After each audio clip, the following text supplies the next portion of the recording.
sa umaga pong ito, this is how to pray for those we love. Yan. Paano po ba tayo manalangin sa ating mga mahal sa buhay? Di ba usually yung mga panalangin natin, ano po, minsan alam niyo po, hindi po acceptable sa Lord yung mga panalangin po natin. Kaya nga, better to know how to pray deeply for the one we love. Para na sa ganon, hindi po masayang yung ating mga panalangin. Mga kapatid sa Panginoon, makinig po kayong mabuti. Para na sa ganon, sabihin nyo, bakit ganito? Hindi tinutugon ng Panginoon yung mga panalangin ko. This time, malalaman mo kung ano ba talaga yung gusto ni Pablo na kung saan gusto ng Diyos na panalangin din natin sa mahal po natin sa buhay. Sino nga nandito yung mga mahal nila sa buhay? So, nandito. Yung iba, wala dito yung mga mahal nyo sa buhay, no? Hindi nyo kami mahal. Ganon. Ha? Alam niyo, kung hindi nyo, kung wala dito yung mga mahal nyo sa buhay, this prayer is effectively to adapt in you para na sa ganon. Matutunan mo kung paano sila mapunta rin sa Panginoon. Okay? Sige po, umpisa na po natin. For deep love for the Colossians Christian.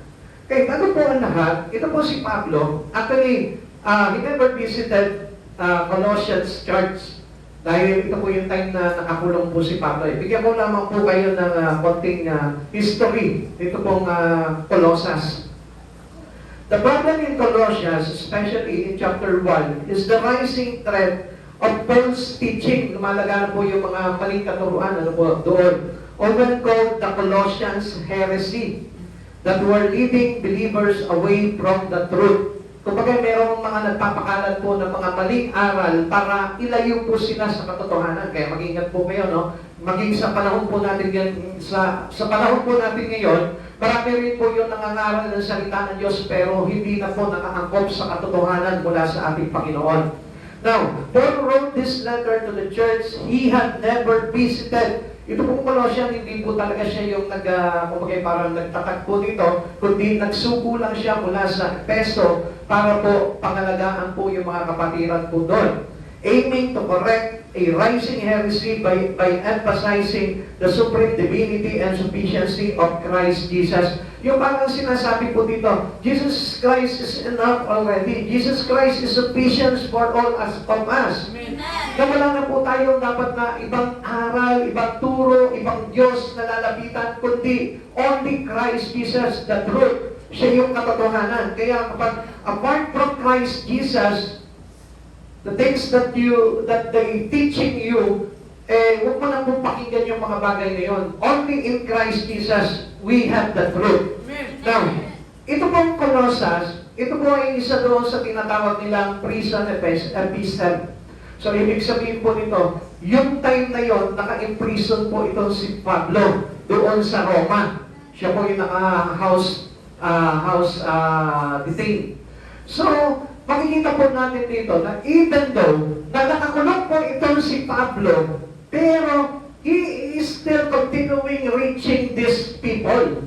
Kasi ayaw niya talaga, mahal niya talaga lahat ng mga mananampalataya na kahit hindi niya po nabibisita po ito, pinapanalangin niya po ito. At ganito po yung panalangin nito po si Pablo. For deep love for the Colossians Christian, he felt close to them even from a distance. Na kahit na malayo po siya, ramdam na ramdam niya pa rin po yung closeness. Hindi po ba yung kapag nawala na siya, halimbawa sa atin po, kapag nasa bahay ka na, hindi mo na naaalala yung mga kapatiran, kapag nag-abroad ka na, hindi mo na nakikilala sila, o hindi mo na sila we had no parang connections with them already, nakakalimutan na natin po silang ibanding. He rejoiced in their faith, hope, and love. Nandiyan po, umiikot po yan sa pananampalataya, sa pag-asa, at sa pag-ibig nila sa bawat isa po sa kanila, na dulot sa kanila ng pag-ibig din ng ating Panginoong Jesucristo. Okay. Sabi po dito, Paul shared his prayer for those whom he loved. Now, ito po yung pagtuturo ni Pablo po sa atin kung paano po tayo manalangin. Minsan, di ba, parang sinasabi nila natin, I will pray for you. It is easy to say, I'll be praying for you. Napakadali po sabihin mo, sige, papanalangin kita, sister. Sige, papanalangin ko sa Lord na pagpalangin ang buhay mo. Napakadali lamang po nun. Paul was specific telling them how he prayed. Ito ngayon, in-specified sa atin ni Pablo kung paano tayo mananalangin. Bagaman si Pablo po nakakulong doon sa Roma, pero ipinapanalangin niya, masigasig niyang ipinapanalangin itong mga taga-Colosas. Now, dako po tayo doon kung paano tayo mananalangin. How Paul prayed for whom he loved. Paano po ba ito si Pablo ipanalangin yung kanyang mga mahal sa buhay? Katulad din po natin, kailangan ganito po tayo manalangin. Una, number 1, Paul prayed that they would know God's will. Unang-una, huwag mong ipanalangin na payamanin agad yung mga pamilya mo. Huwag mo agad ipanalangin sa kanila, Lord, ingatan mo sila, pagpalain mo sila, hayaan mo sila na makuha po nila yung mga pangarap nila sa buhay. First thing that we learn how to pray for our loved ones is to know God's will. Yung malaman po nila yung kalooban ng Diyos. Marami pong Kristiyano, they didn't really know God's will in their life. They attend churches, they know Jesus, but the will of God is nothing anymore in them. Wala na po silang pakialam po doon. Hindi na po big issue sa kanila kung ano man yung bagay na kalooban ng Diyos sa buhay po ng bawat isa sa atin. Mga kapatid sa Panginoon, it is very important. Paul emphasized the will of God into every person, into every Christian.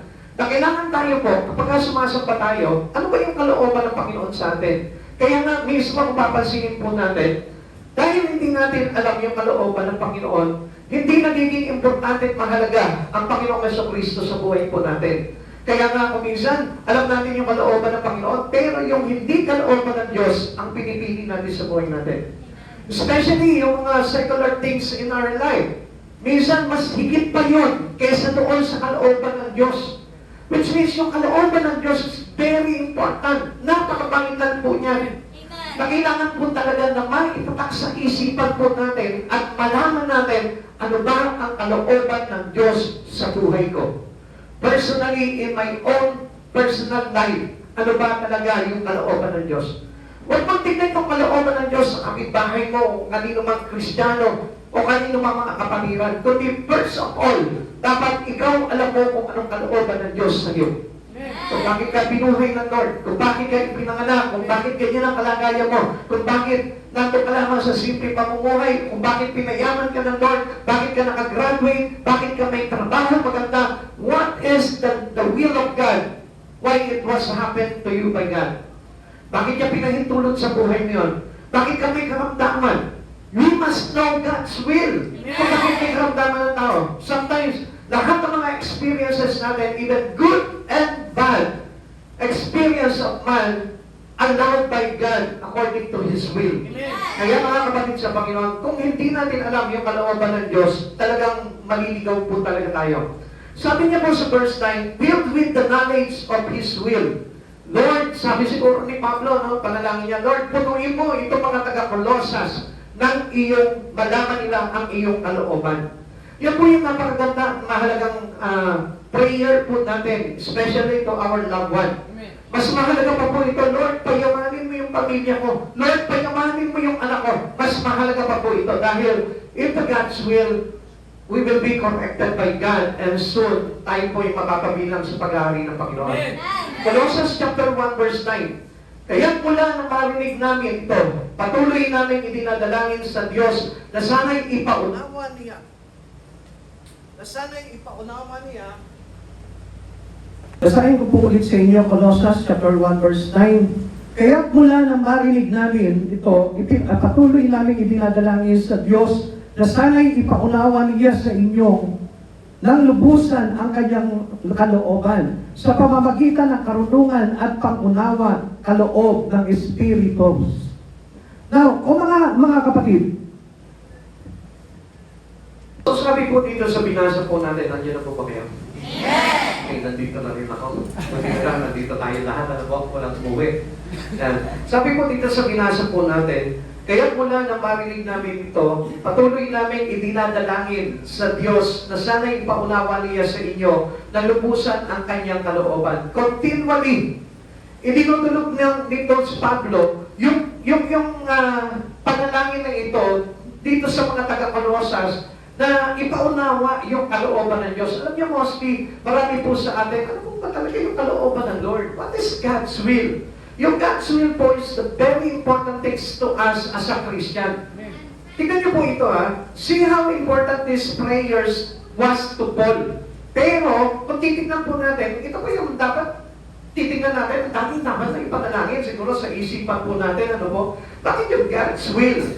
Pwede pong ipanalangin po ni Pablo dito sa mga taga-Colosas. He could have prayed that they would not be persecuted. Parang sinasabi niya na pwede naman ipanalangin dito na huwag silang iusukusikin, huwag silang magbugin, huwag silang paratangan. He could have prayed that they would prosper. Pwede naman na ipanalangin natin na pagpalain sila, payamanin po sila. Katulad po ng nakasanayan po natin, Pastor, please naman, pag-pray nyo nga po kami para umunlad po yung buhay po natin. Usually, ganun po tayo, Pero wala pa po yung God's will. Hindi ba po natin alam? Kumbaga parang nag-jumping over the fence po tayo into our prayer na sa kagustuhan po lamang natin at hindi sa kagustuhan ng Panginoon. Kaya nga si Pablo, hindi po ito yung mga pinanalangin niya agad kundi ipinanalangin niya dito sa mga taong ito, Panginoon, gusto ko po na ipaunawa niyo po sa kanila yung kalooban mo.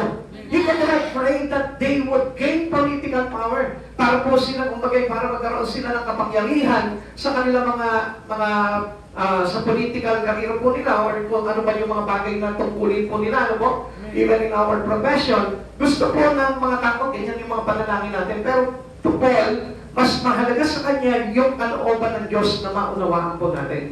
Kaya even to us, kailangan tayo din po, bilang mga Kristiyano, Lord, open my ears, my understanding, my wisdom, to know your God's will. Amen. Lord, ipaunawa mo sa akin kung ano yung God's will. Kasi alam niyo po ba, hindi tayo makakapasok into the kingdom of heaven kung hindi po natin alam yung God's will. Kasi unang requirements po ng Lord na malaman po natin kung ano yung kalooban ng Panginoon. Knowing God's will was more important than any of this. Yung mga bagay na nabanggit po natin, masigit pa po yan na, Lord, pagpalain mo ako. Lord, makagraduate ako. Lord, ma-promote ako. Lord, makapag-ibang bansa ako, Lord. Lord, magkaroon kami ng maraming ari-arian, Lord. Why this is important? Ganito po yan. It is important that we know the will of God because it will put us in eternal life through the Lord Jesus Christ, whose will. Kanino po ang kalooban yung kailangan na malaman po natin? Yung kalooban ng Panginoong Jesucristo. Kaya nga, we must know Jesus very well. Amen. Kapag hindi po natin kilala si Jesus sa buhay po natin, ang gagawin na lamang po natin sa buhay natin, yung nakauko lamang doon sa mga bagay na gusto na lamang po natin gawin. Yung mga daily things that we do. Yung mga bagay na lang na araw-araw na ginagawa natin. Kaya nga marami po tao They don't love to attend church. They don't love to listen to the Word of God. Walang pong bahagi po sa kanila yung bakit? Kasi he didn't yet know the will of God in them. Hindi nila talaga alam yung pong salita ng Diyos na nagsasabi na ito yung kalooban ng Panginoon. Kaya mahalaga nga po na tayo po inuugali po natin ang pagsisimba. Inuugali po natin yung mga fellowship, inuugali natin yung mga Bible study. Dahil kung gusto man po natin na makapasok po tayo into the kingdom of God sa langit po, dapat po na kailangan na malaman po natin yung God's will sa buhay natin. Now, napakahalaga po ng God's will. Bakit? Kasi sinabi rin po sa aklat po ng Mateo, chapter 7, verse 21, ano sabi dito? Hindi lahat na tumatawag sa Panginoon, Panginoon, ay papasok sa kaharian ng langit, kundi ang mga taong sumusunod saan? Sa kalooban ng aking amang nasa langit. Kaya nga kahit na tumawag ka sa Lord, ano po? Lord, halimbawa, Lord, iligtas mo ako, Lord. Panginoon, ingatan mo ako. Lord, kailangan ko ng pagpapala mo. Kahit tumawag po tayo na tumawag sa Panginoon, God didn't listen to our call. Bakit? Kasi hindi natin pinahalagahan yung tinatawag na God's will. Ngayon, kapag may puso po tayo into God's will, doon lamang po tayo ituturing ng Lord na nakabilang talaga sa Kanya. Kaya ano sabi niyo po dito? Kundi ang mga taong sumusunod sa kalooban ng aking amang nasa langit. So, ibig sabihin po nito, kapag tayo po, very obedient po tayo into the will of God, doon lamang po bukas ang pintuan ng langit para po sa atin. Now, with what knowledge are you filled? Tayo po, ano po ba yung mga pagkakaalam natin? Anong karunungan yung meron po tayo? The knowledge of the world condition, alam lamang po natin kung ano yung nagaganap sa mundo. Alam lang po natin kung ano po yung nangyayari sa ating mga politiko, sa mga namumuno po sa bansa natin. The knowledge of everything in the words of sport. Nandun lamang po ba tayo sa mundo ng palakasan? Marunong lamang po ba tayo about sa basketball, sa boxing, sa kung ano-ano mga palakasan, sa sport po dito? The knowledge of how to succeed in business. Magaling lamang po ba tayo sa pagpapalago ng ating mga negosyo? The knowledge that brings academic recognition, yung tayo po ba'y makilala sa ating mga profesyon? Ganun lamang po ba yung kaya po natin at alam lamang po natin gawin sa buhay po natin? Which is, that was too bad. Nakakapanghinayang po talaga kung ganun lamang po yung ating pagkakilala o yung ating pagkaalam. Kaya mga kapatid sa Panginoon, minsan focus po tayo in our secular personal things in life. Na kung saan nakala po natin kailangan i-pursue mo itong ganito, i-pursue mo itong ito. Pero yung important things na kailangan po natin i-develop sa buhay natin is to knowing God's will. Yun yung nakakaligtaan po natin. Kaya nga po minsan, alam niyo, maraming tao walang Bible. Maraming tao, wala po silang words of God sa kanilang tahanan. Even in their school, parang hindi tinuturo yung words of God. Even in their sa kanilang mga barangay o kung saan-saan, hindi po tinuturo ito. Kaya nga we are aiming today na bawat barangay ay malaganapan po natin ng mga Bible study or fellowship para na sa ganon, maabot po natin sila at maituro natin sa kanila yung po tinatawag na God's will. Kapatid sa Panginoon, huwag mo lang kung i-google yung buhay mo sa mga bagay lamang po dito sa mundong ito. Masigit na kailangan malaman mo muna yung God's will para na sa ganon hindi masayang yung buhay po natin na kaloob ng ating Panginoon. Kaya kapatid sa Panginoon, siguro kung bakit po tayo nandito ngayon dahil it reminds us by God na sinasabi sa atin ng Panginoon, anak, ito yung kalooban ko. At ito yung kailangan na ma-impart sa buhay mo para na sa ganon, yung buhay mo ay papunta doon sa kanyang kaharian. All the sad things cannot place us in the presence of Almighty God. Hindi po ito makakapagdala po sa atin. Kung gano'n lamang po yung pananaw po natin, ano po, yung pagiging masipag lamang natin sa mundo na ito, yung mga kaalaman na yun ay hindi maglalagay po sa atin para ang presensya ng Diyos na makapangyarihan ay laging kasama po natin. Are you filled with the knowledge of God's will? Ito po yung pinakamahalaga po doon, na tayo po lahat was filled, very filled by the will of God. Kailangan sa oras pa lamang, sa umaga pa lamang po, kailangan alam mo na, ano ba yung will ng Lord sa buhay ko? Tinatanong mo na po palagi ang Panginoon, just pray for the will of God. Lord, what is your will into my family? What is your will into my children? Amen. Lord, with regards on my business, with regard on my job, what is your will? We must know it. And dapat yun yung pong palaging ipinagpe-pray natin. Lord, talasan mo yung aking pagdinig, talasan mo yung aking pagkaalam sa mga bagay tungkol sa iyong kalooban. Amen.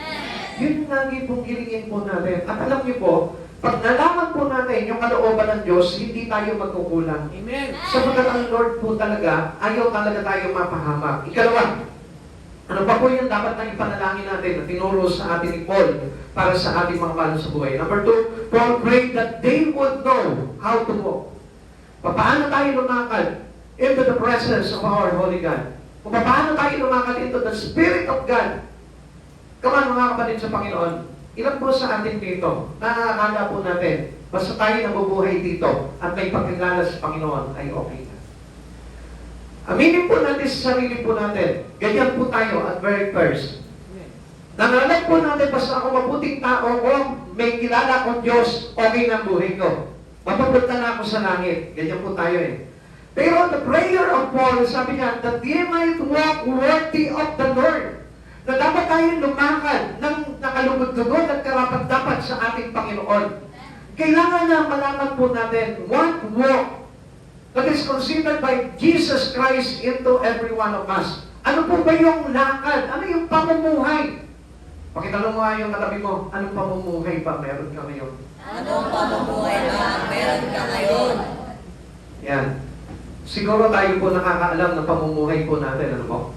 Hindi tayo magiging kalugod-lugod at karapat-dapat sa Panginoon kung hindi po natin alam yung lakad na kailangan ayon sa kalooban ng Panginoon. Sabi po ng Colossians chapter 1 verse 10, sa gayon makakapamuhay na kayo ng karapat-dapat at kalugod-lugod sa Panginoon, sasaganan sa lahat ng uri ng mabubuting gawa at lalawa ang inyong pagkakakilala sa Diyos. Alam niyo mga kapatid sa Panginoon, kung bakit lack of spiritual understanding, a lot of Christians today, dahil nga po, hindi nila alam kung paano yung lakad na ayon sa ating Panginoon. Minsan, hindi natin alam, bilang mga Kristiyano tumanggap kay Jesus, ano na ba yung lakad ko? Ano na ba yung dapat na pamumuhay ko? Minsan, pinaghahalo pa rin nila. Yung dating lakad po nila, as well as yung natutunan nila sa Panginoon, pinaghalo nila, kaya hindi pa rin naging effective yung pamumuhay na yon at hindi pa rin naging acceptable sa Panginoon. Yung buhay na gusto ng Lord, yung buhay na kung saan nakaayon sa Kanya. Hindi yung ayon lamang sa kagustuhan natin. Malili tayo po lahat, meron tayong mga kanya-kanyang pangarap sa buhay. Meron tayong gustong mangyari sa buhay po natin. Nung bata ako, ang pangarap ko po talaga, marami akong mga pangarap sa buhay. Gusto kong maging piloto, gusto kong maging doktor. Lahat na yata ng mga ambisyon ng mga kabataan gusto ko. Kaya naging pastor ako. Amen? Kasi pangarap ko mag-doktor, pangarap ko maging architect, pangarap ko po na maging engineer, pangarap ko maging piloto. Lahat yun, hindi pala kalooban ng Panginoon. Kalooban ng Panginoon, maging pastor ako. Kaya I praise God, dahil yung kalooban ng Diyos ang nangyari sa buhay ko. Sabi ko dati, galit na galit ako sa Lord. Lord, sabi ko, itong pangarap ko eh, gusto ko makapagpapalipad ng aeroplano, bakit sa Ringola lang? Gusto ko makapagtayo ako ng malalaking building. Bakit na natayo ko lang kulungan ng kalapate? Alam niyo, marami akong pangarap po nung araw. Kasi hindi naman po pala kalooban ng Panginoon, kaya hindi niya pinangyari sa akin. Sabi ko, Lord, I allow your will into my life. At doon niya po pinakita sa akin, yung lakad ko, kailangan maging pamumuhay ko, yung kalooban ng Diyos. Amen. Mayroon po pagkakaugnayan yung will of God sa lakad mo. Kaya nga kapag hindi mo alam yung will ng Lord, hindi mo rin malalaman kung paano lumakad at mamuhay sa mundo na ito. Kaya nga marami po mga Kristiyano, ang alam nila, basta mabuting pamumuhay ko, ako'y kumikita, ako'y nakatapos, ako'y may pamilya na mabubuti, okay na yung aking pamumuhay. No, hindi po ganun ang kahulugan po nun. Ano po ba yung dapat po dito? Kapag na tayo po ay natuto po tayo lumakad ng karapat-dapat sa Panginoon, doon po tayo sasagana, doon sa sinasabing mabubuting gawa at lawak ang inyong pagkakilala. So meaning, spiritual understanding through walking worthy with the Lord. Doon natin magkakaroon po tayo ng kaunawaan sa mga bagay na yun. Now, spiritual understanding teaches how to walk worthy of the Lord. We gain spiritual understanding through prayer sa ating pananalangin. Kailangan, kung gusto mo talagang mamuhay ng ayon sa Panginoon, you must walk in prayer. Amen. Amen? Kailangan matuto tayo na manalangin palagi. Amen. Paano pa po natin magiging yung spiritual understanding? Through Bible study. Kaya nga kung meron mga ginagawa, mga Bible studies sa iba't ibang mga barangay, sa komunidad, o kung saan man lugar, nagpa-Bible study for us to know how to walk with God. Amen. And we gain spiritual understanding through worship. Kung bakit tayo sumasamba sa Panginoon? Bakit tayo nagsisimba? Bakit naging mahalaga ang pagsisimba? Dahil kailangan matuto po tayo ng tinatawag na pamumuhay ng naaayon sa ating Panginoong Jesucristo.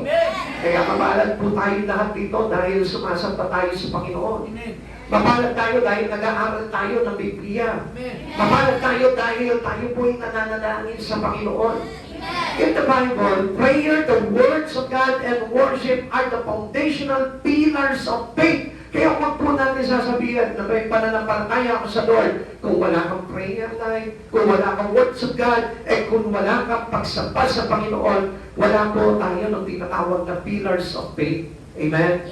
They connect you directly to God, reveals His will, and transform your daily life by providing strength, peace, and spiritual growth. So dito makikita na po natin, no? Marirecognize natin kung tama na po yung pamumuhay natin.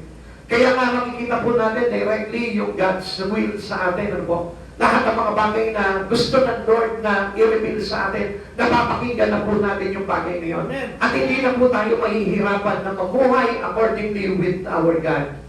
Kaya nga sabi nga po, kapag tayo po'y nag-aalala, kailangan manalangin po tayo, kailangan magpuri tayo, kailangan po tayo ay nakaayon sa salita ng ating Panginoong Jesucristo. And on this day, sabi po sa atin ng Philippians chapter 4, verse 6 to 7, huwag kayong mabalisa tungkol sa anumang bagay, sa halipingin ninyo sa Diyos ang lahat ng inyong kailangan sa pamamagitan ng panalangin may pasasalamat. At, sabi po ng verse 7, at ang kapayapaan ng Diyos na hindi kayang maunawaan, this is the spiritual understanding, ng tao ang siyang mag-iingat sa inyong puso at pag-iisip dahil sa inyong pakikipag-isa kay Kristo. Now, we can have this spiritual understanding in Christ Jesus. By Christ Jesus. Kay Kristo tayo magkakaroon talaga ng understanding about all these things, kung paano tayo mamumuhay. Kapatid, marami po sa atin ngayon. Kung minsan, simba lang tayo ng simba, pero hindi natin alam kung paano lumakad talaga at mamuhay ng ayon sa ating Panginoon. Marami po talagang tao ngayon pala simba. Minsan pala pray pa po. Pero ang hindi po na natututunan ay kung paano mamuhay ng ayon sa Panginoon. It is better for us to have prayer, worship, and words of God. Para na sa ganon, itong mga bagay nito, maging foundational faith, our pillars of faith, na kung saan maglalagay sa atin para maging mamuhay tayo ng ayon sa kalooban ng ating Panginoong Jesucristo. Now, what is meant by walking worthy of the Lord? Ano po ba ibig sabihin ito? Yung tayo po'y lumalakad ng, kumagay parang worthy of the Lord. Yung, hindi po parang sayang lang yung ating mga lakad. Ano po? Karaniwan po kasi hindi naman po lahat ng Kristiyano talaga ay talagang worthy yung kanilang paglakad sa Lord. Merong mga pagkakataon na nasasayang lang yung mga bagay na ginagawa natin. Like for example, kailangan po para maging worthy of the Lord yung ating lakad, meaning, it is the walk in the Spirit. We must know how to walk in the Spirit of God. Amen. Paano po ba yung walk into the Spirit of God? You must separate your life accordingly dito sa mundo at sa Espiritu. Magkahiwalay na po dapat yun. Hindi mo ba pwedeng pagsamahin yung Espiritu at physical na mamumuhay po natin? Kaya nga, alam nyo, ang nature po ng tao is carnality. Pag sinabing carnality, pinaghahalo po nila yung nature of Spirit and the nature of our flesh. Hindi po natin pagsasamahin yung bagay nito. Ano po ba ang ibig sabihin nun? Okay, para sa mga baguhan po, na nakakapakinig ng salita ng Diyos. Minsan, mabagit tayo, minsan hindi. Minsan, nag-church tayo, minsan hindi. Minsan nagpa-pray tayo, minsan hindi. So, wala po yung consistency ng bagong buhay na ibinigay sa atin ng Lord. Upon accepting Christ Jesus in your life, dapat you are now new in life. Bago na tayo dapat. Which means, yung dating pagkatao na po natin, hindi na po natin pinapractice yun. Kundi yung bagong pagkatao na ngayon na ibinigay sa atin ng Panginoon ng may kabananan. Na mayroong mga bagay na nasa katwiran ng ating Panginoon. Kaya makikita mo, kapag halimbawa, lumalakad ka na sa Espiritu, makikita mo yung changes doon. And it is not given to us by religion. It is given to us by Jesus Christ that we accepted in our heart. Hindi ito mabibigay ng kung ano-ano mga sekta, kung ano-ano mga religion, kundi ang magbibigay sa atin ito, no other than but Jesus Christ. Kasi siya po yung Espiritu na tinanggap natin. And upon having the Spirit of Christ Jesus in you, ituturo niya na ngayon kung paano ka lalakad. First, tuturuan ka niya paano magsimba. Walking in the Spirit po yun. Tuturuan ka ngayon kung paano magbasa ng Biblia. Tuturuan ka ngayon kung paano magkaroon ng consistent prayer. Tuturuan ka niya na lumayo sa kasalanan. Tuturuan ka niya na hindi na makiayon sa sanlibutan. Tuturuan ka niya na maging separate na tayo sa kasamaan at kahalayan ng mundong ito. Kaya kapatid sa Panginoon, doon mo makikita if you are really walking into the Spirit of God. Kaya sabi po sa atin ng Panginoon, transformed by renewing our mind. Do not conform into the pattern of this world. Pero tayo, tingnan niyo po, marami pong Kristiyano pero still compromising with the world. So, ang ibig sabihin po niyan, pwede naman yun eh, kasi Kristiyano na naman ako, tumagkata naman ako kay Kristo eh. Pero, ang tawag lamang po doon is carnality. Carnal Christian cannot reach the heaven. Hindi po talaga sila makakapunta doon sa langit kung carnal Christian ka lang. Mixed worldly, mixed spirit. Hindi po pa pwede na gano'n ang mangyari. Kundi kailangan po natin talaga is walking through the Spirit of God. Kaya sabi po ng Galatians chapter 5 verse 16, sinasabi ko sa inyo, mabuhay kayo ayon sa Espiritu at hindi ninyo pagbibigyan ang pagnanasa ng laman. Ano po ba ito tinutukoy dito na pagnanasa ng laman? Yung mga bagay na makapagpapalayo sa iyo sa Panginoon. Yung mga bagay na ginagawa ko na nagsaseparate sa iyo sa ating Panginoong Jesucristo. Kaya sabi ni Pablo, natin ka-separate us from the love of God. Kasi he was already walking into the Spirit of Jesus. Kaya nga mga kapatid sa Panginoon, ang paglakad talaga sa Espiritu ay paglakad ayon sa mga bagay na tinuturo ng ating Panginoong Jesucristo. Kalooban na po ng Diyos po yun. At yun na po yung kailangan na ilakad po natin sa buhay natin. Pag alam niyo makaka-affected into your relations to Christ Jesus, huwag mong gagawin yung bagay na yun. Kapag alam mo makakapagpalayo sa iyo sa Panginoong Jesucristo, huwag mong gagawin yung bagay na yun. Iwasan mo yung mga bagay na makakapagpatamlay ng iyong relasyon sa Panginoong Jesucristo. Iwasan mo yung mga bagay na ginagawa mo sa araw-araw na nakapagpapawala ng kabanalan ng Diyos sa buhay mo. Amen. Ang hirap po pala, no? Kasi, ang sabi po ng Biblia, narrow is the gate of heaven. Makipot ang pintuan ng langit. At hindi po doon basta-basta makakapasok. Amen. Kaya nga, if you want to go in heaven soon with Jesus Christ, kailangan lahat ng hindi pwede, tanggalin mo na sa buhay mo. Amen? Amen. Amen? Amen.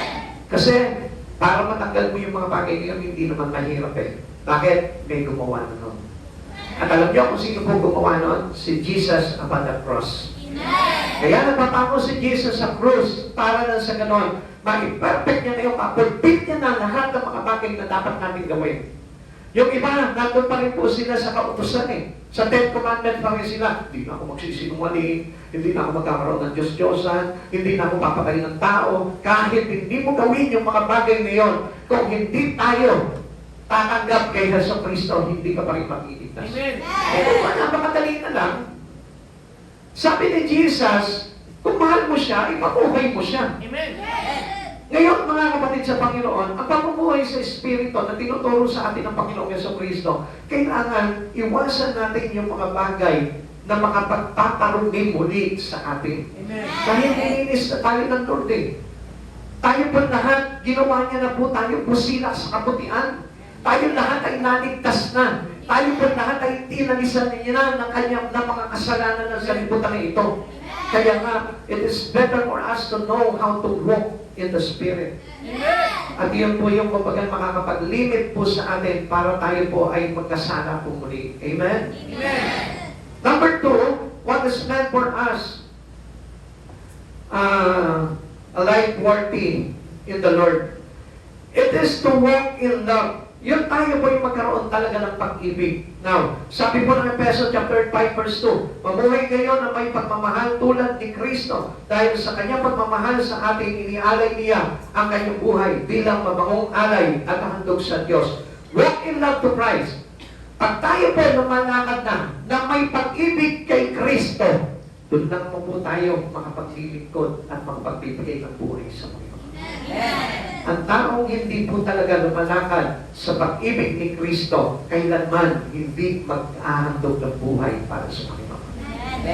Kaya, kung titignan po natin, no, bakit kaya ganito? Gusto ko naman maglingkod sa Lord, pero bakit hindi ko magawa? Parang ganito lang yan. Gusto mong bumait, pero di mo magawa. Amen? Humingi ka pa rin ng awa sa Panginoon. Nasa Diyos ang awa, nasa tao ang gawa. Kapatid sa Panginoon, gusto ko maglingkod sa Lord, pero bakit di ko magawa? Gusto ko na hindi na magkasama, pero bakit hindi ko magawa? Di ba sinabi rin ni Paul yun? Yung mabuting nais niya, yun ang hindi niya ginagawa. Yung masamang hindi niya gusto, yun ang ginagawa niya. Alam niyo bakit? Because of that sin that reside in his body. Kapatid sa Panginoon, gusto ko po na malaman mo dito. Ang hirap na lumakad sa mundong ito, mamuhay sa mundong ito, nang walang pag-ibig ni Kristo.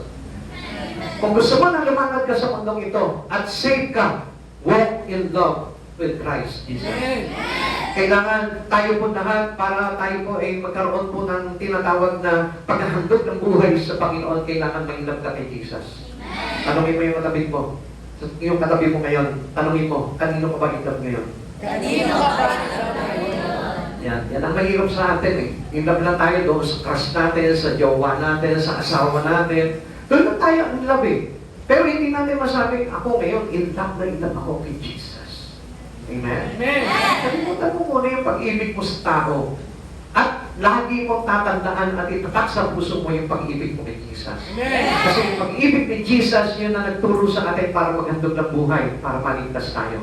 At yung pag-ibig mo naman kay Jesus, yung talaga pagka-inlove mo kay Jesus, yun yung pagbibigay sa'yo ng kakayanan para maglingkod ka kay Jesus. Amen. Amen. Sino po dito yung gusto maglingkod sa Panginoon? Asang kamay? Yung iba, alanganin, ano po? Pero bakit hindi mo mapaglingkuran ng Panginoon? Nasa kamay yung hindi niya mapaglingkuran ng Lord. Oy, wala akong manyari, oh.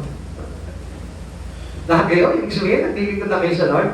Alam niyo ba, pag sinabing naglilingkod ka sa Lord, alam niyo ba kung bakit sinabi po dito na napakahalaga po ng paghahandog ng buhay sa Panginoon? Pag naghandog ka ng buhay sa Panginoon, kailangan yung mga bagay na dati napakahalaga sa iyo, yung bagay na yun, naliles na yung pag-ibig mo doon. Okay, titingnan po natin yan. Mamaya, mapakita ko sa inyo yan. When we walk worthy of the Lord, other notice. Mapapansin po ng iba po yan. Makikita po ng iba yan, makikilatis ka dyan. Kasi ang akala po natin, pag nagka-church na po tayo, saan tayo? Okay. Nabalikan yan. Saan na po tayo napunta? Ano na nangyari?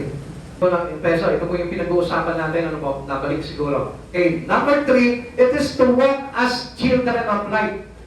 Worthy walk with the Lord is to walk in love. Amen. Now, yung pag-ibig po na ito, napakahalaga po talaga nito. Bakit po? Kasi walk in love to Christ, ito po yung bagay na kung saan makakapag-alay tayo ng buhay sa Panginoon. Amen. Kaya marami po sa atin, di ba? Sabi ko nga po, bakit hindi po tayo nakakapaghandog ng buhay sa Panginoon? It is really because yung pag-ibig natin sa Lord is very limited.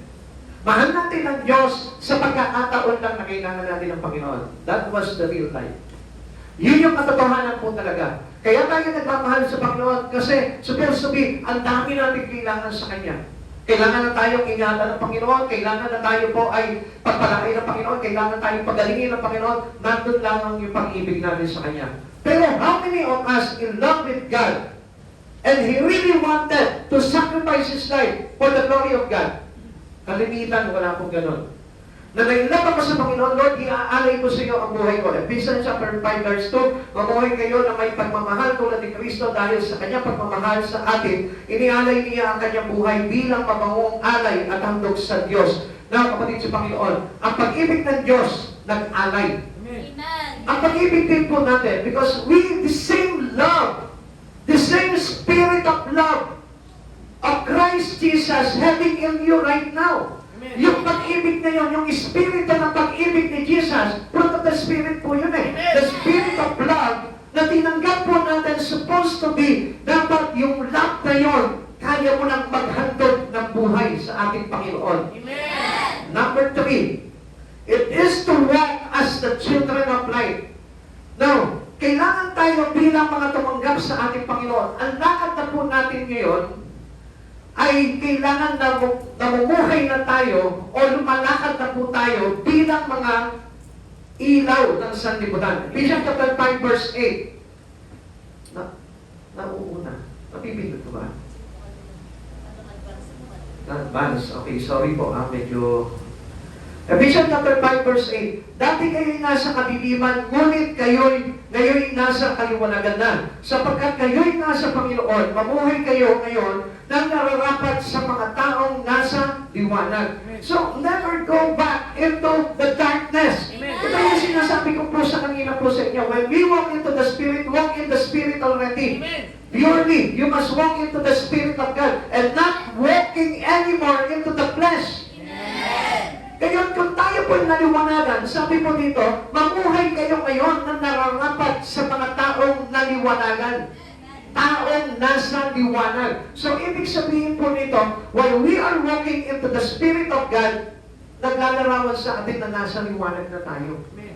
Pero if still, hindi mo pa rin alam kung paano lumakad sa Espiritu ni Kristo, ibig sabihin nun, nandun ka pa rin sa kalinlan.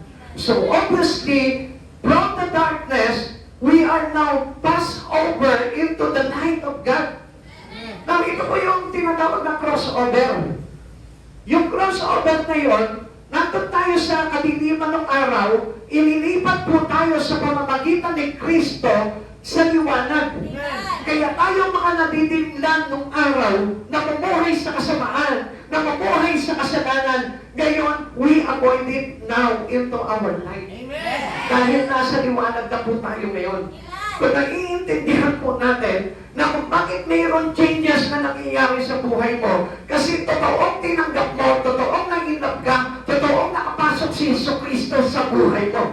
Pero, if you are Christian, in call, pero walang napapato sa buhay mo, hindi ka pa rin in love sa Lord, hindi mo pa rin ginagawa yung paglakad bilang nasa liwanag na, at hindi ko pa rin ginagawa lumakad at mamuhay sa Espiritu ni Kristo, ang ibig sabihin nun, hindi talagang totoong tinanggap si Jesucristo.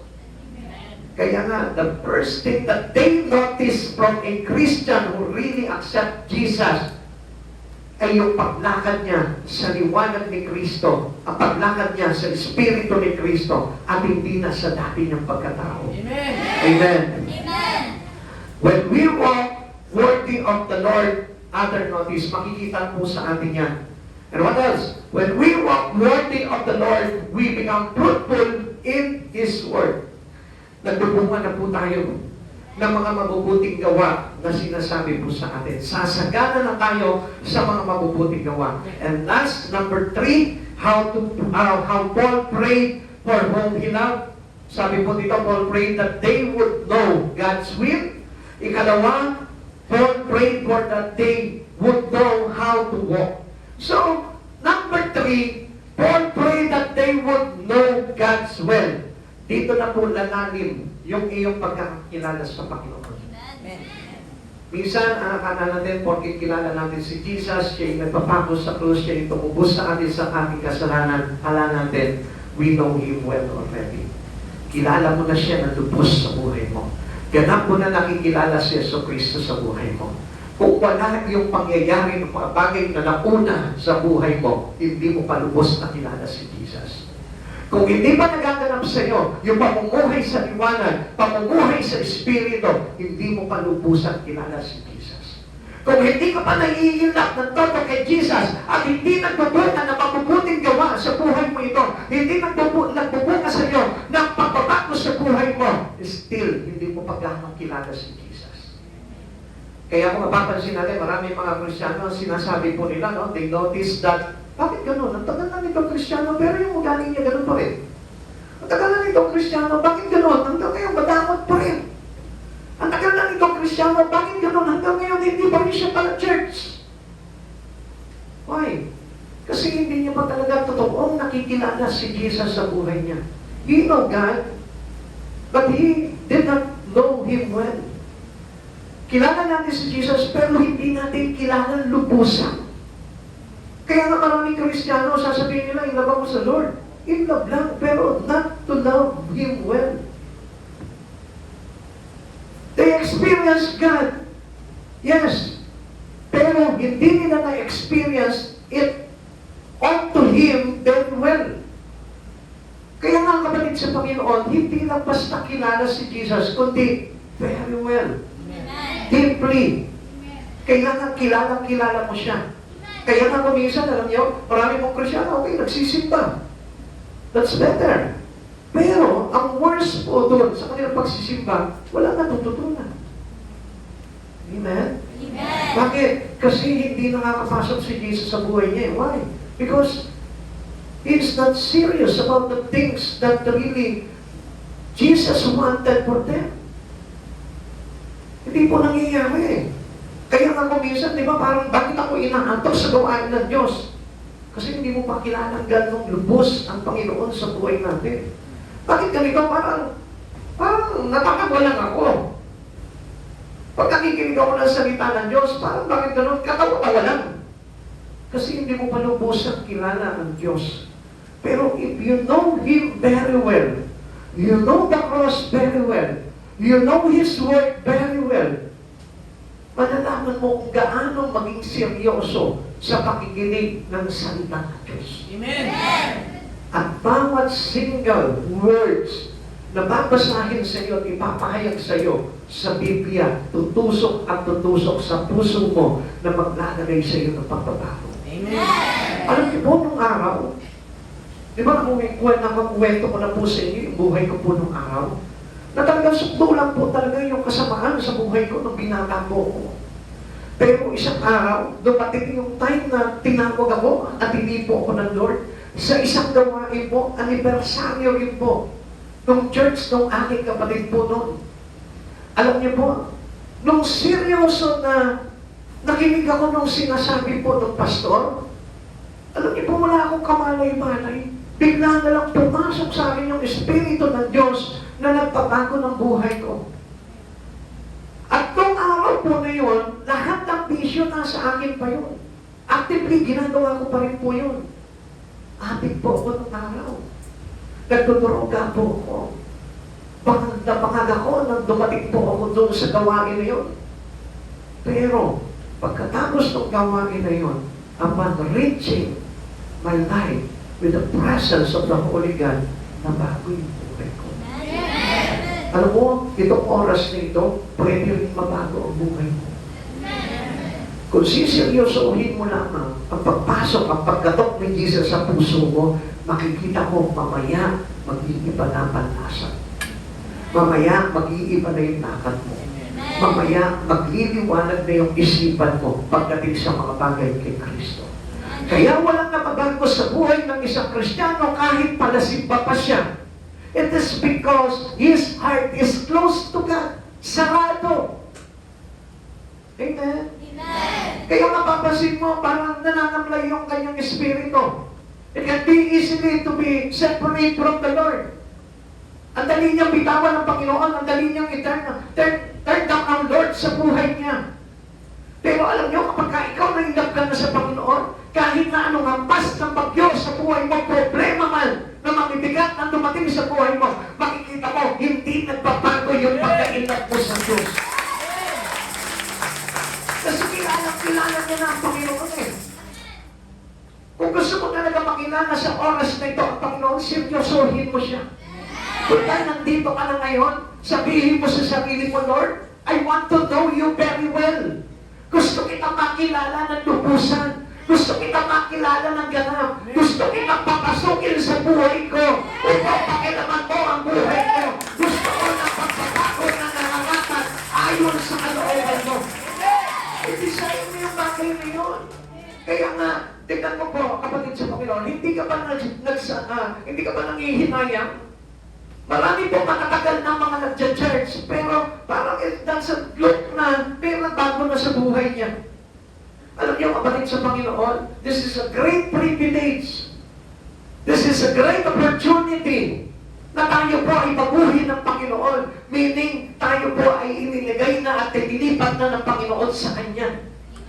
Seryosohin mo lang siya.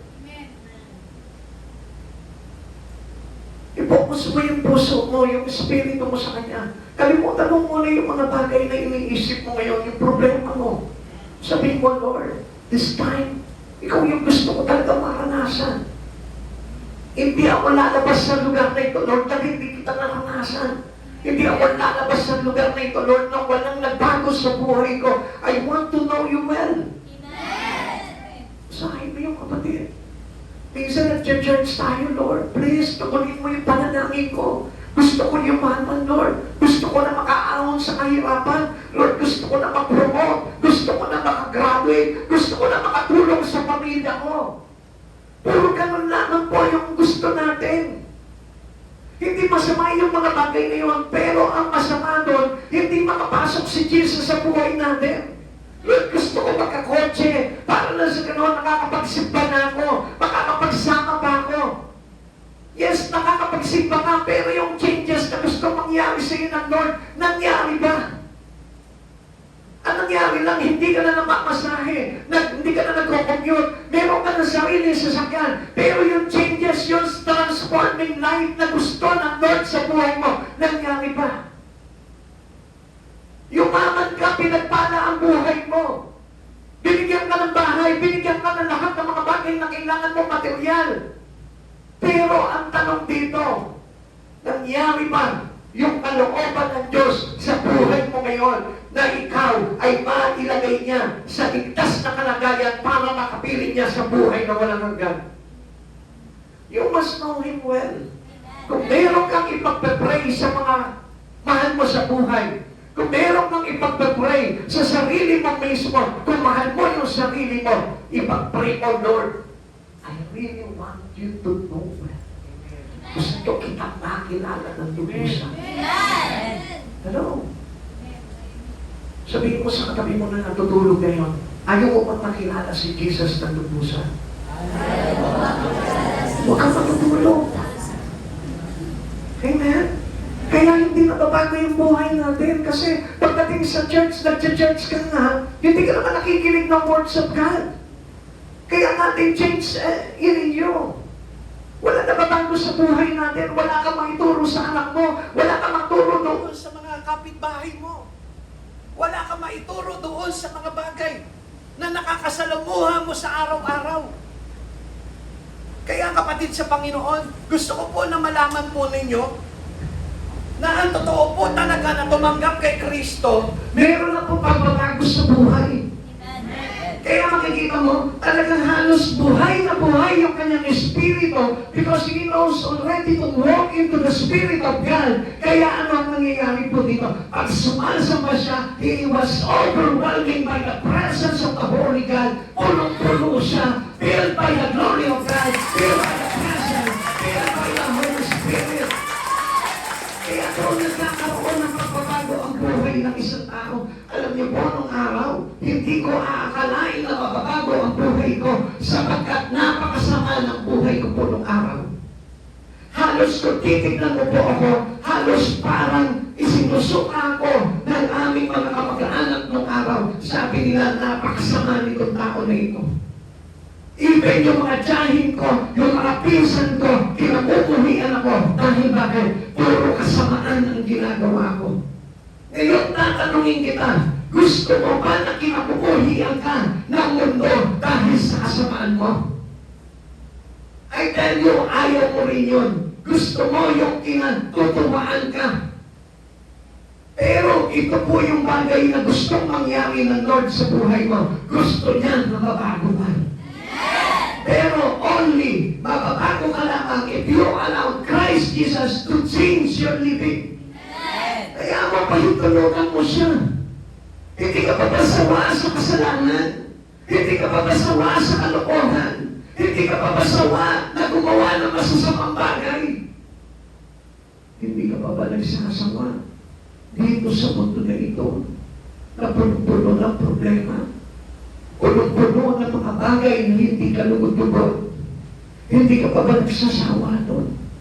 Sabi ko sa Lord, nung time na yun, nung pinikit ko yung mata ko, tumulo yung isang luha, isang patak ng luha. Sabi ko, Lord, come on, baguhin mo na ako.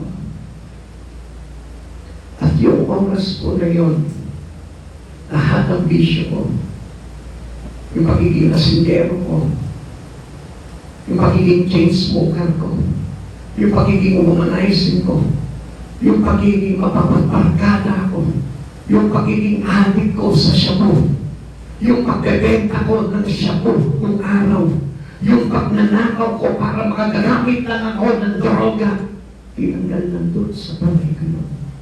Inayos ng Lord yun sa buhay ko. Ikaw, ano ba yung pangarap ko sa buhay mo? Yung yumaman ka lang, pero masama pa rin ang kalagayan mo. Yung magkaroon ka lang ng maraming bagay sa mundong ito, pero wala pa rin yung pagbabago na nais ng Lord sa buhay mo.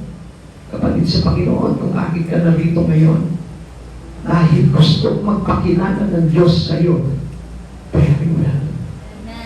Lubos at ganang nagpapakilala sa iyo ang Panginoon.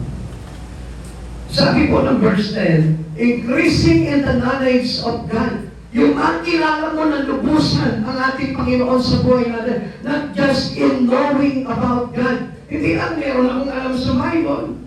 Hindi lang meron akong alam sa tinuturo ni Pastor. Kundi ano po ba? But by means of knowing God's more intimately. Ibig sabihin, if you know Jesus very well, yung iyong pagiging intimate sa Kanya, yung pagiging malapit mo sa Kanya, close mo sa Kanya, malalim mo sa Kanya, nandun na. Amen.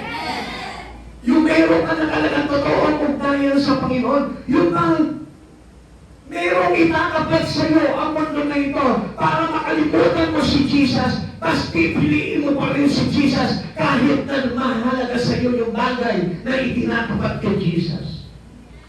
Yung hindi mo ipagpapalit si Jesus sa anumang bagay sa buhay mo. Akala po natin, yung bagay na yun makapagpabago ng buhay natin kapag ginagawa pa rin natin yung piliin ng ibang bagay kesa kay Jesus. Kaya hindi nababago yung buhay po natin dahil hindi lumalalim at parang nagiging mas closer ka kay Jesus dahil pinipili mo pa rin yung ibang bagay kaysa kay Jesucristo. To know Him well, choose Jesus first in you. Amen. Siya yung unang-unang dapat mong piliin. Piliin mo siya higit pa sa barkada mo. Piliin mo pa siya higit pa doon sa mga bagay na ginagawa mo. Dahil kailangan mo talagang makilala si Jesus. This is what Paul was seeking for himself. Kahit si Pablo. Tignan niyo po yung kay Pablo, ha? Kaya nga po si Pablo, anong ginawa po ni Paul? Philippians chapter 3, verse 7 to 14, pakinggan niyo po mabuti po ito. Ganito po rin yung nangyari po sa akin noong araw. Na mangyayari din sa iyo kapag pinahalagahan mo at pinapasok mo unang-una si Kristo sa buhay mo, higit pa sa lahat ng bagay na pinapahalagahan mo sa buhay nito. Listen, ngunit dahil kay Kristo ang mga bagay na pinapahalagahan kong manoon ay itinuturing kong walang kabuluhan ngayon. Oo, itinuturing kong walang kabuluhan ang lahat ng bagay bilang kapalit na lalong mahalaga ang pagkakilala kay Kristo Jesus na aking Panginoon. Ano yung mahalaga sa Kanya? Yung pagkakilala niya kay Jesus. Na kahit na pang itapat kay Pablo, kahit yung kanyang titulo, kahit na yung kanyang pagkakakilanlan, kahit na yung kanyang pamumuno, kahit na yung kayamanan ng mundo ito, hindi niya na pinagpalit yung pagkakilala niya kay Jesucristo. At sabi po dito, ang lahat ng bagay ay ipinalagay kong walang kapuluhan at itinuring kong basura, makantan ko lamang si Jesucristo. Nakita niyo yung desire ni Paul to know Jesus Christ well. Ikaw, paano mo makikilala si Jesucristo ng lubusan kung hindi mo gagawin itong mga bagay na ito? Kung ang pahalaga mo pa rin sa mga bagay sa sanlibutan, kung pahalaga mo pa rin sa mga bagay sa sarili mo lamang at hindi kay Jesucristo. Maaaring masakit sa pandinig po ng marami po ito. Sapagkat lahat naman po tayo nangarap sa mundong ito eh. Lahat tayo nagdais po tayo na yumaman. Lahat tayo nangarap tayo na makarating po tayo sa iba't ibang bansa. Lahat po tayo, pinangarap natin na tayo po ay magtagumpay sa buhay na ito. Pero how many of us today who knows Christ Jesus na nangarap ka na Lord, I want to know you well, I want to go with you in your kingdom. Halos hindi na po pumapasok sa isipan natin yun. Minsan pinagpapalit pa po natin ang Panginoon sa buhay po natin. Sabi ng verse 9, at lubos na makipag-isa sa Kanya, ang aking pagiging matuwid ay hindi sa pamamagitan ng pagsunod sa kautusan, kundi sa pananalig kay Kristo. Ang pagiging matuwid ko ngayon buhat sa Diyos sa pamamagitan ng pananampalataya. Ang tanging hangaran ko ngayon ay lubosang makilala si Kristo, maranasan ang kapangyarihan ng Kanyang muling pagkabuhay, makipahagi sa Kanyang mga paghihirap at maging katulad niya sa Kanyang kamatayan. Verse 11, umaasa akong man ay muling bubuhayin mula sa kamatayan. Hindi sa nakatap ko na ang mga bagay nito. Hindi rin sa ako'y ganap na. Ngunit sinisikap ko makamtan ang gantimpala sapagkat ito ang dahilan kung bakit ako tinawag ng Diyos. Kung bakit tayo tinawag ng Diyos. Dahil doon sa bagay na kung saan tatanggapin natin gantimpala para kay Jesucristo. Yung buhay na handog sa kalangitan. Kaya never ever thought that tayo na kapag namatay ka, nang hindi ganito yung kalagayan mo, katulad ng kay Pablo, huwag kang umasa na makapasok pa sa kaharian ng Diyos. Sapagkat ang gusto talaga ng Diyos, totoo tayo. Gusto ng Diyos na nakabago tayo. Gusto ng Diyos, kinakaliguran natin yung kasalanan sa mundong ito. Verse 13, mga kapatid, hindi ko ipinapalagay na nakalimit ko na ito, ngunit isang bagay ang ginagawa ko habang nililimot ko ang nakaraan at sinisikap ko na marating ang layuning nais kong makamdan. Nagpupunyagi akong patungo sa hangganan upang makamdan ang gantimpala ng pagkatawag sa akin ng Diyos sa pamamagitan ni Kristo Jesus, ang buhay na nasa langit. Doon pa lamang po yun. Kaya kung itong mga oras na ito, wala pa rin nagbabago sa buhay mo. Nasahin mo na makilala mo ng todo ang Panginoon hanggang nabubuhay ka. Knowing God's will should be our goal. Yan yung dapat na magiging natin sa buhay natin. Now, how well do you know God? Kaano mo na ba kilala ang Diyos sa buhay mo? Do your prayers center only on temporary things? Kapag ba nagpe-pray ka, ano ba yung sentro ng prayer mo? Lord, please, gusto ko makagraduate. Lord, please, gusto ko na lumaki yung sweldo ko. Yung pa rin ba yung iyong mga panalangin? Make your prayer the center of eternal things, not the temporary things. Huwag mong bayaan na lahat ng panalangin mo ay nakauko lang sa mga bagay dito sa mundong ito. Let's pray about how our loved ones walk with God. Unang-una, yung mga mahal mo sa buhay. Yung mga anak mo. Yung asawa mo. Yung kapatid mo. Ipag-pray mo na makakilala sila sa Panginoon. Huwag lang ikaw. Kaya alam nyo, kaya hindi nababago ang buhay natin. Kaya wala tayo malasakit pagdating sa kaluluwa ng ating mga mahal sa buhay. Kasi hindi din tayo nabago. Pero kapag nabago na ang buhay mo ni Kristo, nakilala mo na lubusan siya sa Kristo, doon mo malalaman kung gaano kahalaga itong bagay nito na itinuturo sa atin ni Paul sa pamamagitan ng panalangin. Kaya sa oras na ito, kapatid sa Panginoon, kaya kung turuan ka ng Espiritu ng Diyos ng ating Panginoong Jesucristo na ipanalangin itong mga bagay na ito and to achieve all these things of prayer of Paul into your life. Nasahin mo itong mga bagay na ito na makilala mo kung ano yung kalooban ng Diyos, na makalakad ka sa Espiritu at mamuhay at makilala mo na lubusan si Jesucristo sa buhay mo. Ayaw mo pa magbago? Tatanungin kita sa oras dito. Ayaw mo pa bang magbago? O ulitin ko sa ikatlong pagkakataon. Ayaw mo pa bang magbago? Kailan mo balak magbago? Kailan mo balak na tanggapin ng totoo sa Kristo? Kailan mo balak na sumunod sa kalooban ng Diyos na ito?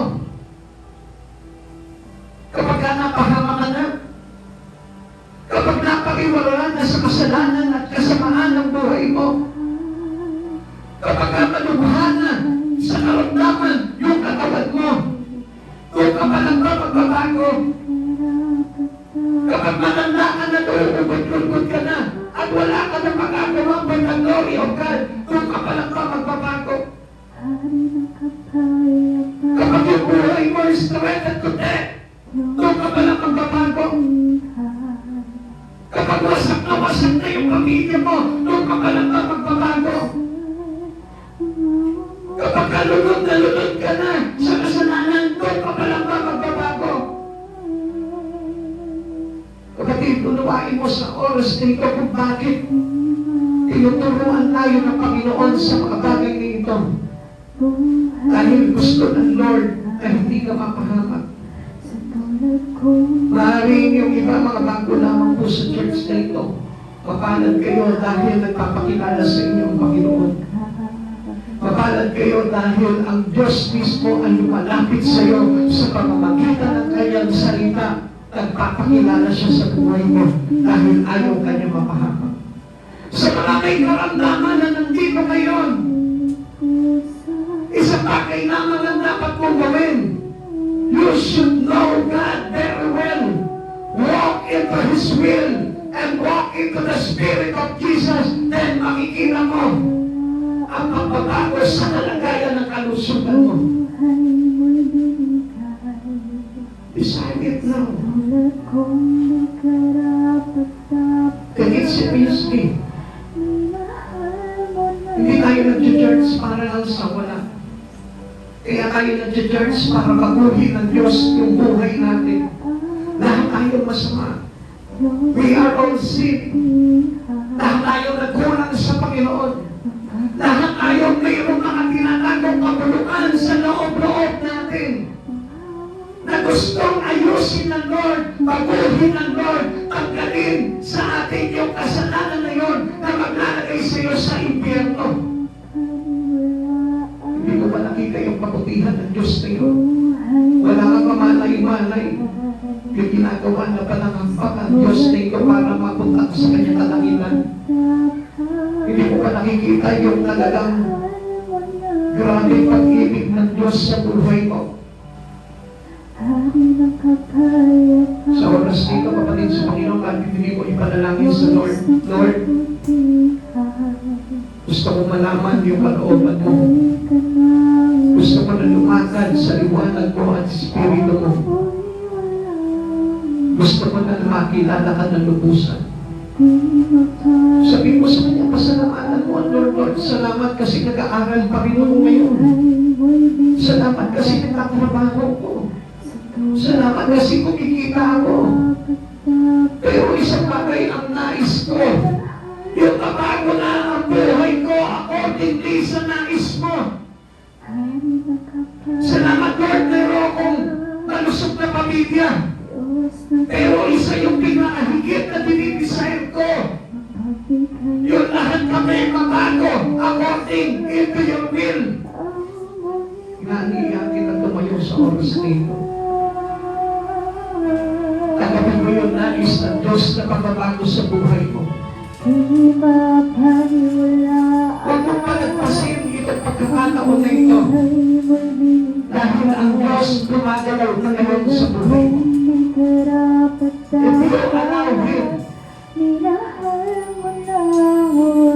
the interventions of God into your life, makikita mo, unti-unti niyang babaguhin lahat ng mga pangit na nangyayari sa buhay mo. Even your sickness, kahit yung karamdaman mo, kayang-kayang ayusin ng Diyos yan. Kayang-kayang pagalingin ng Diyos yan. Basta willing ka naman na magpagago sa Diyos. Kumangalan ka sa Panginoon. Desire the changes that plans of God into you right now. Alam mo kung ano yung mga bagay na pinagdaraanan mo sa buhay nito. Alam mo yung mga bagay na ginagawa mo na masama sa isip, salita at sa gawa. Alam mo yung mga pagsalansang sa Panginoon. Alam mo yung buhay na hindi ka lumutulad sa Panginoon na nagagawa mo pa rin sa oras na ito. Kaya hilingin mo sa Panginoon na magawin mo sa mga bagay na ito. ng kabutihan, magbibigay ka ng lubusan. Learn how to pray for the loved ones. Pagkatunan mo sa oras dito. Pumigit ka, manalangin ka ngayon sa oras dito para matuloy ng Lord. Yung kalagayan ng kaluluwa mo. Pumigit ka sa oras dito at sumagit ka ng panalangin. Katulad ng panalangin itinuro sa akin ngayon ni Apostol Pablo. Paano mo mamahalin yung mga tao sa paligid mo? Paano mo mamahalin yung iyong mga anak? Paano mo mamahalin yung iyong asawa? Yung iyong pamilya? Kung yung sarili mo lamang buhay ay hindi na mamahal-mahal. Na nagmamahal sa kanyang sarili ay naglalapit ng kanyang buhay kay Jesucristo. Iniingatan niya na mapahamak yung kanyang buhay sa impyerno. At ito yung dahilan kung bakit tayo tinatawag ng Panginoon sa oras na ito. Kung sumupit ka ng panalangin sa Panginoon. Ang pag-church ay hindi lamang pumasok ka sa lugar na ito, makapag-church ka na. Kundi dapat pakinggan mo yung tinuturo ng Lord, sumunod ka sa kalooban ng Diyos, tanggapin mo yung pagbabago na hangad ng Diyos sa buhay mo. Sayang ang buhay kung hindi mo ito nanasahin na mapapunta kay Jesus pagdating ng araw. Sa oras din ka, kapatid, nagpapakilala sa iyo si Jesucristo. Sinasabi niya sa iyo, Nanay, ako si Jesucristo. Kumakatok sa pintuan ng iyong puso. Kung papatuloyin mo ako, magkasabay tayo ng aking sampagan. Tatay, kumakalunga mo sa puso mo. Kung papapasukin mo ako, magkasabay tayong kakain sa labag. Anak, kumakatok ako sa pintuan ng puso mo. Kung papapasukin mo ako, hindi makakariwara ang buhay mo hanggang ikaw ay natubuhay sa mundong ito. Kapatid sa Panginoon, seryosohin mo ang pag-uusap ng Diyos na naririnig mo ngayon sa oras na ito. Sapagkat yan ang susi para makapasok tayo sa kahiyan ng ating Panginoong Jesucristo pagdating ng araw. Let's give Him praise. Hallelujah. Ang makilala ka at sa lawak ng pag-ibig mo, ang nagbibigay sigla sa puso ko. Di maparisa na biyayang sa buhay mo. Oh, Jesus, papuri ko sa'yo. Kung makilala ka at sa lawak ng pag-ibig mo, Gusto kong malaman nila at maunawaan nila ang ang kalooban mo. nagbibigay Panginoon, sigla gusto ko kilala ng nanay ko ang kalooban mo. Gusto ko makilala ng mga anak ko ang kalooban mo. Kung gaano kahalaga ito. Let us pray to God. Pagkasayangin ang pagkakataon na ito. At Diyos na ikipag-usap sa atin. Sabihin mo yung panalangin na nais Lord, para sa mga mahal mo. Napakalawak na pag-ibig ng Diyos. Inaabot niya ang magiging mga pamilya mo. Inaabot niya ang magiging mga kaibigan mo. Inaabot niya ang magiging mga kapitbahay mo.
yung puso mo at naiiyak ka?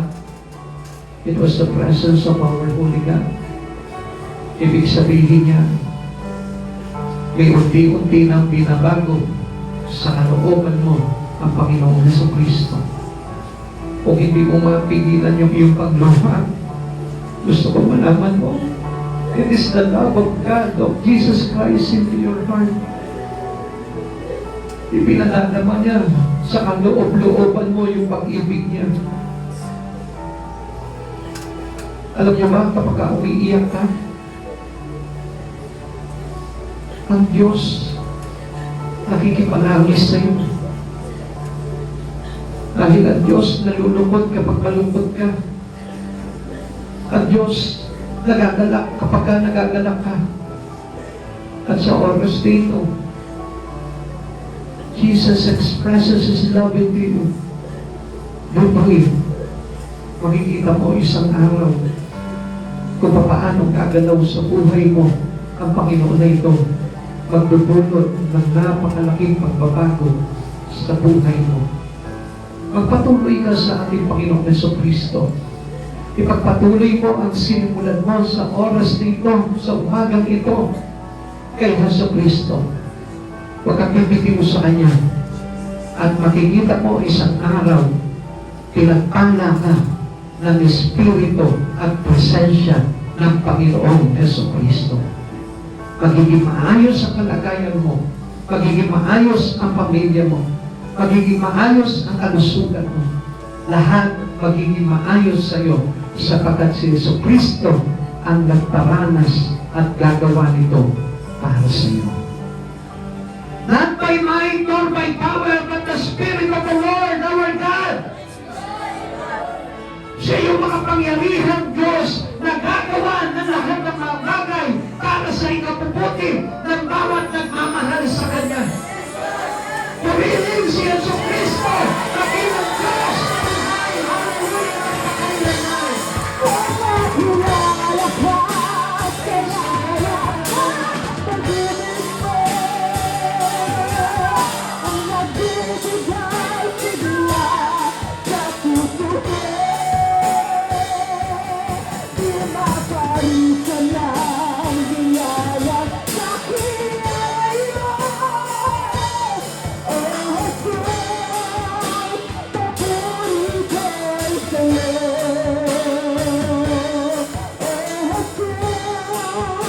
papuri kay sa'yo.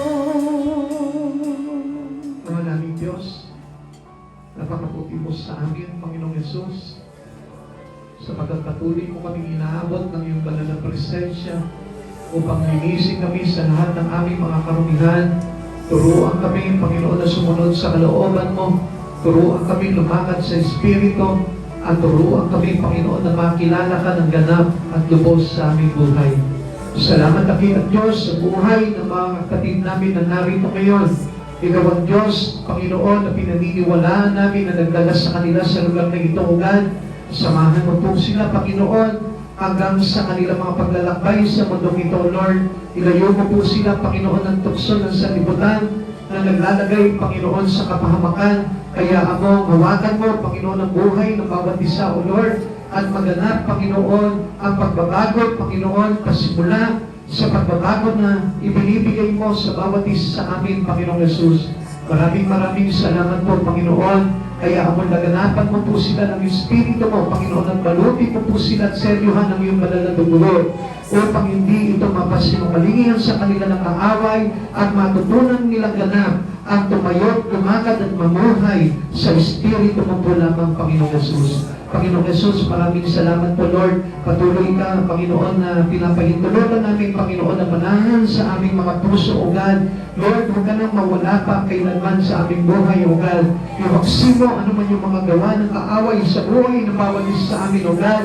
At hayaan mo mangyari ang kabanalan mo at katuwiran mo, Panginoon, upang sa takdang panahon ng iyong pagbabalik sa pagharap namin sa iyo, Panginoon, maluwalhati kang tanggapin ang bawat isa sa amin at maipatuloy mo kami sa buhay na walang hanggan sa iyong kalangitan. Ingatan mo po, Panginoon, ang bawat isa sa aming pag-uwi. Maluwalhati mo kaming ihatid sa aming pupuntahan at sa aming pag-uwi, O God, kasama ka namin, Panginoon. At bantayan mo po kami, nandito rin po mamandirig mga anghel sa langit, Panginoon, na hahawi ng aming mga daan, O God. Maraming salamat po, Dakilang Diyos. Pagpalain mo po ang lahat ng ayon sa iyong kalooban, O God. Pagpalain mo po sila siksik-liglig at umaapaw na pagpapala, Panginoon, sa kanilang pamilya, O God. Maraming salamat po, Lord. Magamit nawa, Panginoon, ang buhay ng bawat isa sa amin para sa karangalan mo, O God. Lord, we pray this church, O God. Use this mightily, O God, for more souls to come, O God. Maraming salamat po, Panginoon. Kiniklaim namin, Panginoon, ang lahat ng ito, Panginoon, sa pangalan mo po lamang, Panginoong Jesus. Ibinabalik namin ang lahat ng kapurihan, karangalan, at ang lahat ng pasasalamat sa tanging pangalan mo po lamang. In Jesus' name, Amen. Amen. God bless you all po. Pagpalain po tayo lahat.